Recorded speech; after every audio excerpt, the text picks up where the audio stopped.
Dahil birthday ni Kuya Terso ngayon, happy birthday Kuya Terso.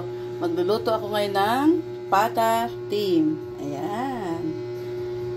Ayan guys, yung ating lulutuin. Siyempre, meron tayong mga sangkap. Kompleto na to guys. Ayan. Paghalo-haluin ko lang din guys. Ganyan. Yung pinya natin gamit guys, ganito lang, isang buo para marami. Hindi na ako gumamit nung pineapple cham kasi medyo, syempre pag magtitipid tayo, kailangan ganito lang guys. Yan, isang buong pinya yan. Panghalo ko yan. Yan. Tapos, syempre, lalagyan natin siya ng mga ketchup, Sprite, mga ganon. Lagyan na natin ng Sprite yan guys.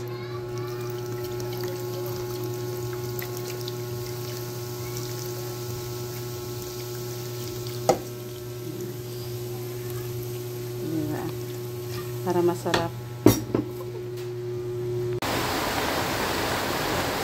Ayun na siya guys. Malambot na siya. Pauubos na natin yung sabaw. Wow, ang sarap na. Konti na lang yung sabaw guys. Maluluto na siya. Wow. Kailangan maubos yung sabaw niyan guys. Konting-konti na lang yung matira dyan. Dapat ganun. Pero okay na siya kasi malapot na yung sabaw niya. Ayan na guys, luto na yung ating. Guys, luto na yung ating namin. Konti na lang yung sabaw niyan guys.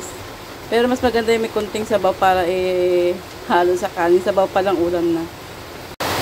Ayan na guys, tuyo na yung sabaw. Konting-konti na lang talaga siya. Oh. Luto na yung ating pata team. You know. Ayos. Thank you.